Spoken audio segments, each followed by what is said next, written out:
Hello everyone, welcome to another video. In today's video we go into the Beryllium Mine possibly for one last time. As you can tell, this video is not starting like they usually do with me out in nature with the trees and the rock in the background, and there's a reason for that. Mainly because I didn't take too much footage, so I decided to start the video like this because at the end of this video I'm going to include footage of the minerals that we found, not just from this trip to the Beryllium Mine, but from our past trips also. So if you want to see the collection of minerals that we found from this mine, which won't be every single one of them because it'd be way too many, I haven't even looked through all of them yet, it'll be at the end of this video. So enough talk, let's jump in and get into the mine. Got some cute bats in the cave. Look at the look! Ah! He's still on the ceiling.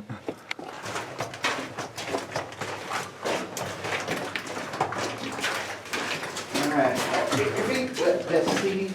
You forgot your boots. We're not going to go all the way back in this trip. I think we're just going to work where we've been working, finding most of our barrels and fun little garnets and things. But for those of you who don't know or haven't seen it, this is a Pegmatite. They were mining beryllium out, and I just want to show you what's going on with the Pegmatite. So we got some like large, more massive quartz, sugary quartz, I call it. And then you got some more blobs of your smoky quartz, along with your muscovite. And then there are also some schist layers in here that are like included within the Pegmatite itself, but you can kind of see the layering going on. And throughout the whole tunnel, the rock type changes a lot, actually. Not the rock type, but the structures of what's going on with the minerals and everything. Isn't that right, Jesse? Oh, heck yeah! Okay. This is our little digging operation here. And we're not finding too many exciting barrels yet, but I wanted to show you this one. They kind of blend in, some of them. That right there is a barrel crystal, just so you can see what it looks like in the hard rock. Not very big or impressive, but yeah. You can see there's some garnet clusters there. Hopefully you can see that. It's kind of dark in here, so I've got my little headlamp, but yeah. Who would have thought caves being dark? It's a mine, not a cave. Okay. And there's the barrel I pulled out right there. Not much of one, kind of shortened. Let's get into here. Is that a barrel right there? Right above your hand. Or is, no, never mind. Right there? Yeah. Maybe. I think it was a part of one that just obliterated. Yeah, that's what it looks like. There's some moisture in here. Oh, that's one. Oh, yep, definitely.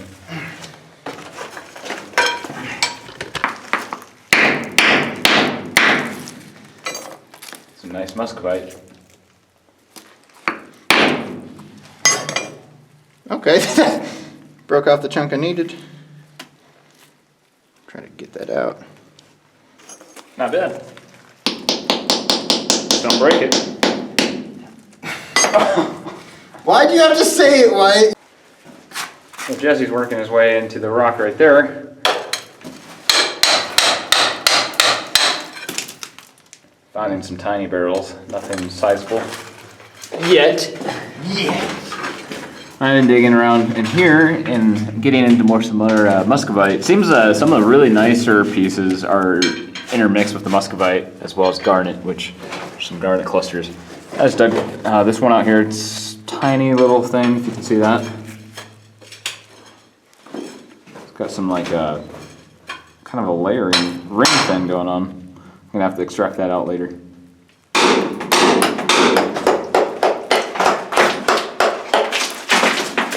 Oh, here we go. Oh, yeah.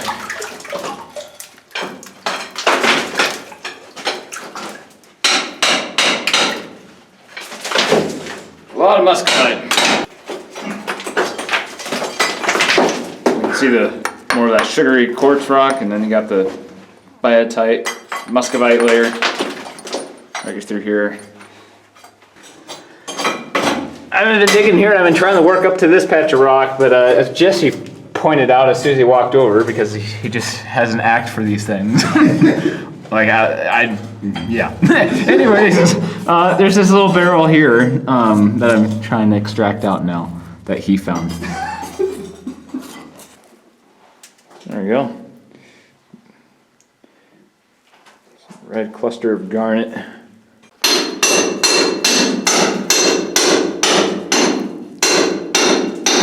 Another little barrel there. You still in there somewhere? Oh, he's gone. What? I'm just peeking. So we just got out of the mine there, so we're gonna do a little bit of walking around here, seeing if we can find anything kind of like this right here. A little bit of a pegmatite going on. Nice view out here. This green rock, I know that can be, you can start finding, if it is chlorite, it could be something else too. It could be like epidote, but usually when you start finding green rock with the chlorite in it, it's usually a sign possibly of maybe a fault zone, but a deep, like ductile kind of fault zone. Some pegmatite stuff going on, or some muscovite books, or just muscovite, I guess. So we're finding more pink in the rock now, which is probably potassium feldspar, maybe. Yeah, that's what it looks like. Then we found this rock here, a lot more of that green and that either gneiss or schist. Check out that little rock. It's got some interesting designs on it. Gonna take it as a sample and bring it in for questioning and figure out what the heck it is. I mean, it's obviously like a schist or a gneiss, but those little weird striations. It's interesting. Alright, so now it's time to show off some of the minerals that I got out of the mine, not just from this visit, but from the past visits as well. So to start off, let's look at the garnets. Now, I'm not going to show you every single garnet I found, because I still have a container full of them, and I haven't even looked through them all yet, so I'm just going to show you some of the better ones that I have here. As you can see, I got a couple little jars full. I was thinking about selling these, actually. These little jar fulls of just garnet crystals. I have a bigger one full of, well, bigger ones. But let's get a closer look at these. Now, the garnets, most of them, we were finding them in the contact of the pegmatite and the schist. There was lots of muscovite in that contact zone, and there was lots of garnets. And here you can still see a lot of those garnet clusters in the matrix. And if you look right there to the right, I'm shining a flashlight on this. You can see the gemmy red of that one in particular. Off to the right there, if I take the flashlight away, it is kind of dull. The lighting isn't the best in here, so I'm trying to get you to see as much of the colors that are here as possible. But nice little red there. Here's some of the other ones that were a little oxidized. Get the light off that, doesn't help. So they got this black coating, so not the prettiest garnets there. There's some better ones, of course. They have some nice faces to them. This one has a little bit of the red to it.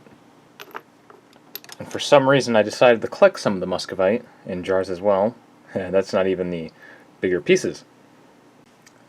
Now here's a muscovite book just real quick. This is the kind of stuff that was growing in the contact zone of the schist and the pegmatite, where a lot of these garnets were coming out of, and a lot of the beryl as well, which we'll get to after the garnets. Here is a nice fun size crystal that I decided to leave in that schist matrix. It's a decently sized crystal there. You can see the faces on it. Take the flashlight off. Yeah, some of these I like to leave in the matrix because I think it makes it more presentable looking instead of just a single crystal by itself. Another example of that is this here. If you look here, this one actually has a little bit of the redder color to it. Again, the lighting isn't the best in here, but some fun little garnets. Then I have these jarfuls of just individual crystals, which I'll pour out some here. Oh, that's a nice one. So just individual crystals by themselves. There's some decent bigger ones in here. You can see where they're kind of contacted against a rock where they're broken on one side, but they have a nice crystal structure on the other. See those nice faces there. So some fun garnets overall from this mine. Alright, so the Beryl. So here's the first group I'm going to show, which are the worst barrels that we got. I got, anyways. Most of these broke up in the process of trying to remove them, and some of these were just not in the best shape. Some of them are really small, like this one here. So the mine itself, of course, is a beryllium mine, and this is exactly what they were mining. According to the mine data on the website, I think they were getting crystals as long as a foot in some places. So, but you can see it's got this hexagonal shape. So 1, 2, 3, 4, 5, 6 sides. Thus the hexagonal shape. And there are many different color varieties you can get of Beryl. If it's like a bluish green, it's an aquamarine. If it's a dark green, it's an emerald. And then there's various others. Of course, these are not gem quality at all. They're pretty terrible. I thought about soaking these in acid to see if that would clean them up. Kind of curious to see if it would work. There's a barrel there. You can see it's pretty terrible looking, heavily oxidized looking. I don't know if that's internal or just the surface, but if you're interested in wanting to know if these would clean up in acid, let me know in the comments, and maybe I'll consider giving it a try. Alright, so here we have some slightly better barrels than what I showed you before. Let's start with this thing. This one's pretty ugly. It looks like just a huge mass, but this is all Beryl. It's like it's multiple crystals or something that just grew into this giant hunk of mess. You can see there's a little bit of the shape side right here and here, a little bit here. And then there's this back piece, and it's pretty chunky is how I'll describe it. So just a big hunk of Beryl. But let's look at the actual crystals. Let's start with this little piece here. This one's nice and clean. It's pretty white with a light blue hue to it. Probably won't notice that in the camera. But not bad, but not great either. Here we have, I believe, 2 conjoined together. And of course the oxidation and more of that white coloration. With a little bit of muscovite, of course. And we got this one here. Nice little crystal. These are not really that great, but they're kind of cool. Here you can see one that's still in the matrix of the schist. So you can see this was pulled out from the schist contact. You can see there's some muscovite here. If I keep it focused on the camera. But you can see the Beryl right here. Some of these can be hard to see and easy to miss because they blend in pretty well with the rock in the mine. And since it's dark in there, it can be kind of hard to see what you're actually pulling out and what you're missing. Again, another little piece here. There, I zoomed in a little bit so it's easier to see. But you can see the side right there of that Beryl.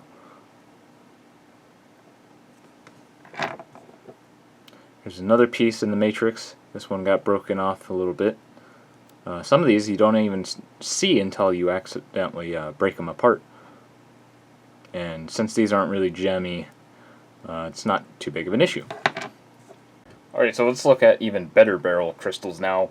And again, I have way too many to show, so I'm just going to show a couple of the better ones.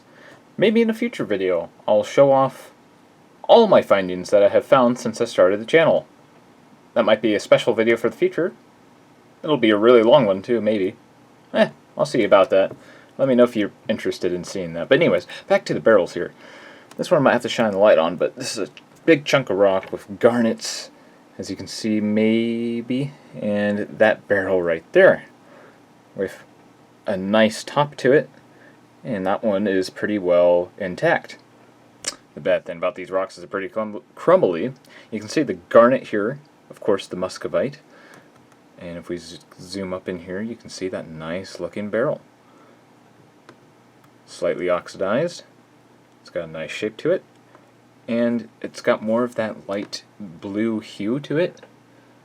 So instead of just more of that white, It has a little bit of a blue hint to it, which my flashlight is hiding, so that's not going to work. If you can see, there's a nice barrel right here. It's got some kind of layering going to it, and then right next to it, you have another barrel, if you can see that there, with a barrel laying down on the side back over here. This rock is pretty rich in beryl. You can see it's a decently long one too. Now, I've been saving my best beryl for last. This one, when I saw it, I did not want to ruin it, and you will see why. And this one has never been shown on camera, I believe, before, until now. Yeah. This one is my best beryl, decently sized. It used to, right here, have a nice blade of muscovite that just complemented the look of it, but it fell off on its own. You can still see there's some book of muscovite on the bottom here, and sticking out right there. Maybe I'll try re-gluing it since I still have the piece over here on the table, but this is a nice crystal. I was glad I found it. Now my friend Jesse, which you've probably seen if you've watched my videos before in the background with me mining in these mines, he found a couple of barrels that were way bigger than this one, so he wins biggest barrel of the mine so far that we found. But I'm happy I still found this one. This is a good sized barrel, and it's in nice shape. There's the top of it. Top of it almost looks like it's broken off, and I searched for it, but it didn't exist, so I think that's just how it formed against the schist. This was just completely buried and covered in muscovite. And the muscovite was really soft, so I was just able to peel it away and reveal this nice looking barrel. Alright, so the final mineral we will be looking at that we got out of this mine is Autonite. Right now you cannot see it. This is not the Autonite, not this white mineral. Let me turn off the lights and click on the UV light. Just one moment. Lights off. Light on. Now, you might be able to see this already. Let me get this angle just right. This will be a little easier than my white light, but if you can see right here already, right here, we have some green minerals that you can see shining under this UV light. These minerals are fluorescent. This is Autonite. This is a uranium mineral, and it is also slightly radioactive. I've had people ask me, is this dangerous to have because, you know, it's uranium? Yes and no. It's not as dangerous as you think. See, I'm handling this with just my bare hands, and I'll be fine. I just have to make sure to wash them afterwards. You don't want to ingest this or breathe it. That's the main thing. And, you know, it's fine to have. You just don't want to be having it in your pockets all the time and being anywhere near it for extended long periods of time. But having it in like a container like this is no big issue.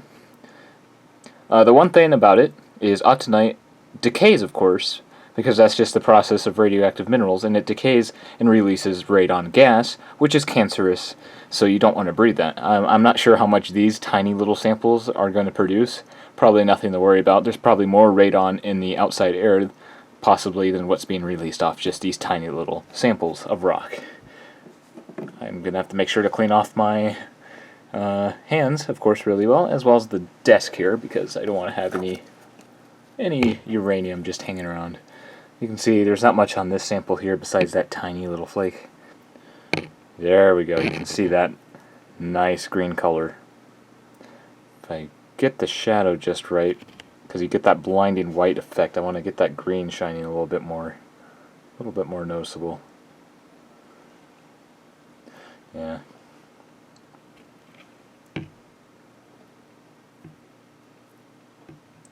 Almost looks like moss on there, doesn't it? Let's see, radioactive Autonite. Now I'm trying to get you to see this with the lights on, but it's pretty much invisible to you guys with the camera, unless I have the UV light. But I do have some other samples we can look at from a different place. Now, Autonite reminds me kind of muscovite. It flakes off, similar to muscovite.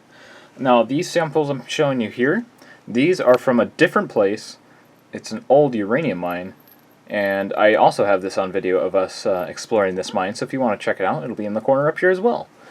But again, under the UV light, a nice green glow color. I would love to get tons of this stuff, but it's very difficult to get large quantities because we're digging in old tailing piles. But if I take it off, you can see it's a greenish white flake. with some dark coloration in it.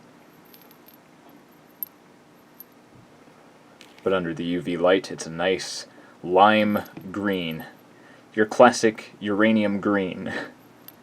I just remembered, before I end this video, let's talk about and look at my mystery rock that I found at the end of this video before I started showing you guys the rock. So I noted, what caught my interest about this, first off, is I've never seen anything like it. Usually I've seen plenty of nice rocks, schist, and some other green rocks. I just look at them and then just leave them. There has to be something pretty special about a rock usually for me to collect it. And this one, let's take a closer look at it. So I don't know if you can see this, but it almost looks like there's these little needles, and there are, of certain type of mineral. But at the same time, you have layering in the rock, if you can see that. Here's a nice clean surface. You can see there's some blacker mineral, maybe some amphiboles, with a greenish mineral as well in here. And it's layered, but there's all these little minerals that are cross-cutting through it. And you can see that on the top as well. I cleaned this up the best I could. So I took this rock and took it into my geology instructor and had him take a look at it. And he believes it is igneous in origin, and he thinks it's possibly a layered intrusion. Which, looking at it now, makes sense. Why I was confused about it is I saw the layering, so I was thinking it's like a nice rock, but all those little needle minerals growing in it, cross-cutting through it, was just really unusual, and I was thinking it has to be an igneous, but it was like there was two different things going on, and it was conflicting. I didn't think or know really about layered intrusions. So a layered intrusion is basically magma, I believe, that's just really still, and it just slowly solidifies, so crystals start dropping out of solution, almost like a sedimentary formation of sedimentary rocks with sediments depositing, except in this case it's in a magma body with minerals depositing on the bottom of the magma chamber, and then a new set. And what usually happens is there's influxes in temperature, where the temperature rises and drops throughout the time that the layered intrusion is forming, and that's how you usually get the different layers of minerals and the different colorations and the banding effect, with crystals growing in between. So that's really cool. I'd like to find it.